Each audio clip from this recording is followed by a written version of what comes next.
Hello, this is Father Daniel Kim, Maryknoll Missioner, and welcome to our daily Gospel reading and reflection.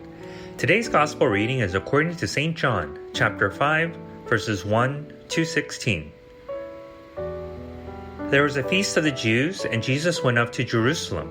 Now there is in Jerusalem at the sheep gate a pool called in Hebrew Bethsaida, with 5 porticos. In these lay a large number of ill, blind, lame, and crippled. One man was there who had been ill for 38 years.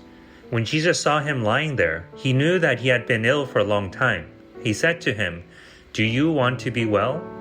The sick man answered him, "Sir, I have no one to put me into the pool.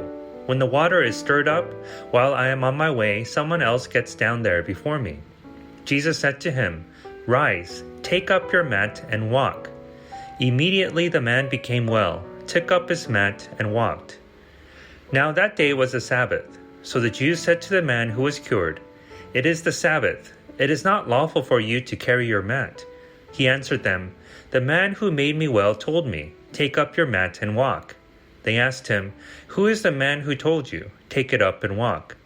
The man who was healed did not know who it was, for Jesus had slipped away since there was a crowd there. After this, Jesus found him in the temple area and said to him, "Look, you are well. Do not sin anymore, so that nothing worse may happen to you." The man went and told the Jews that Jesus was the one who had made him well. Therefore the Jews began to persecute Jesus because he did this on a Sabbath. The Gospel of the Lord. Praise to you, O Lord Jesus Christ.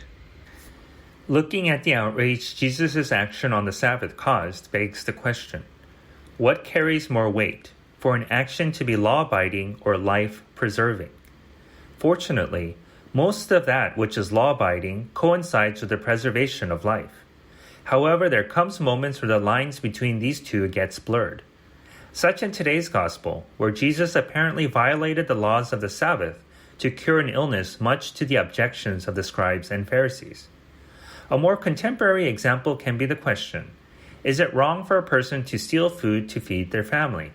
And according to the Catechism of the Church, the answer to this specific scenario is a clear no. There is no theft if consent can be presumed or if refusal is contrary to reason and the universal destination of goods. This is the case in obvious and urgent necessity when the only way to provide for immediate, essential needs is to put at one's disposal and the use of the property of others. Catechism of the Catholic Church, paragraph 2408. And although the scribes and Pharisees were lawfully correct, their intentions and application of the law couldn't be further from upholding what God desires for all of humankind, which is life and love of our fellow brothers and sisters, which all the laws needs to be based on. Although scrupulosity and legalism might give the illusion of clarity and correctness, being completely beholden to this practice without love and compassion can lead to more atrocities than justice, which sadly many horrible events, even in this past century, can attest to. So let us always keep close love and compassion as the guiding principles of not only our actions, but the formulations of our legal systems. Thank you for listening to today's Gospel reading and reflection. Please be sure to tune in again tomorrow. Have a blessed and life-giving day. If you enjoyed today's Gospel reading and reflection, please make sure that you subscribe wherever you're listening to podcasts. Also, if you know somebody who may find value in today's reading, please make sure that you share it with them. To learn more about how you can support the work that Maryknoll does around the world, please visit us at maryknollsociety.org.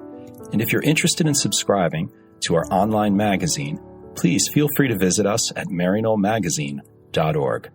Thank you once again for spending your time with us today, and God bless.